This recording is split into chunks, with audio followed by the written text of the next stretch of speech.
Hey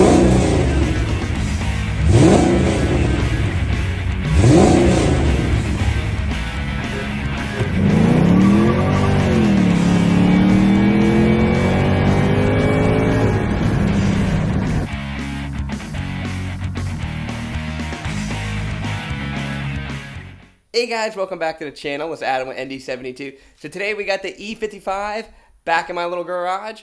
So today we're going to do a mod. This is going to be a little bit of a short video. This mod is basically something that allows you to do other stuff, and it helps prevent a series of issues and other leaks and stuff like that. And in Florida, I can do this mod all day long. And I've done it on most of my cars. I think there's like 2 or 3 I haven't done on it.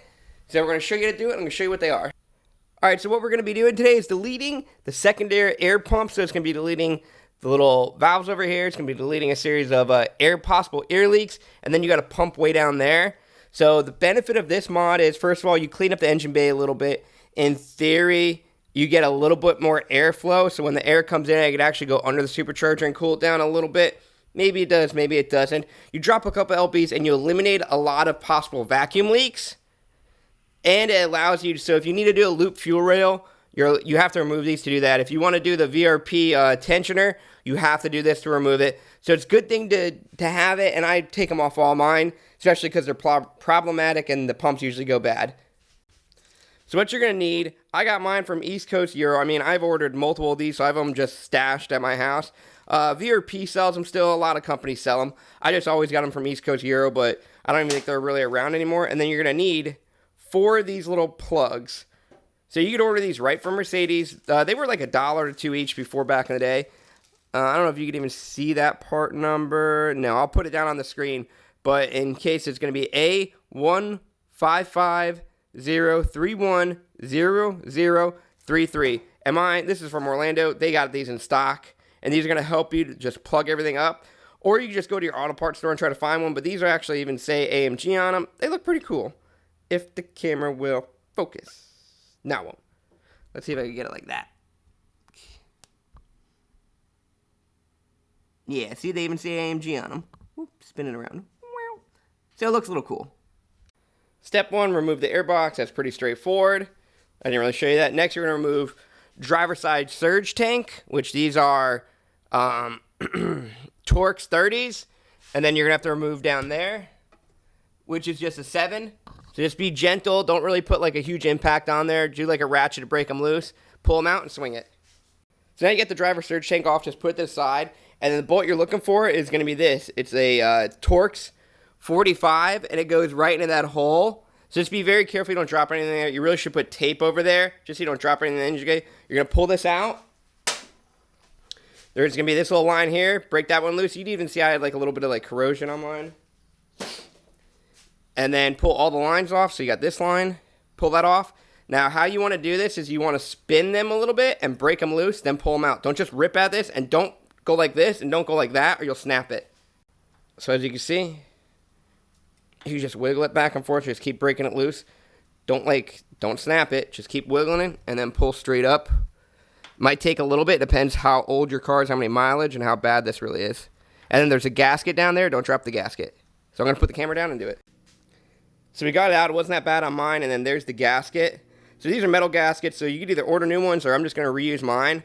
I'm also going to clean up down there with a little bit of brake clean and a rag. And then throw the plate on. So now for the passenger side, basically the same thing. But you could hit that with a swivel. If you don't feel comfortable, take the surge tank off. And then you got all these lines. Like there, undo that plug. This is all for the secondary air intake. So you just remove all this. Take it all out. Follow that. And we're also going to have to go to the auto parts store and get a cap for this. There's a factory one, but I just completely forgot to get it.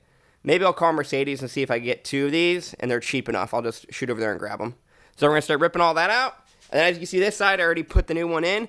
It's literally just reverse order. You put the gasket, you put the plate, and then you clearing up like a lot of like just shenanigans. So now you got these plugs. You're going to need 4 in total. So there's going to be one here that goes, these lines go down to the secondary air pump that's in the fender already there. Mine's been removed since like day 1 I got it because I was having issues with it. And then you just take your little caps, and they go right on. I'm going to probably have to do 2 hands to force these on. Oh, so some useful information about why I buy the Mercedes caps. First, they got AMG, and second of all, if you look at that little plunger, that plunger fits directly in that hole, so it gives it a perfect seal. So if you went and got AutoZone or something, it would just go over here. But these actually go inside of there and seal it. And they look pretty clean, and they look really factory. So there you go. They're all installed. I got my airbags back on. I don't know, it's just me. It just looks so much cleaner up front. And as you can see, you might get a little bit more airflow under there to help cool it down. I don't really know. But I just think it looks a lot cleaner. I'm going to zip tie this up right there. That little plug. But everything is night and day cleaner. And you drop a little bit of LBs just from these. So the total, I think, and the pump was a few pounds already. And if you, like, this stuff was old and worn out. I'm going to keep it just in case because these are all, like, potential air leaks also, like vacuum leaks that you could get. And now you just deleted all that, so now it eliminates it.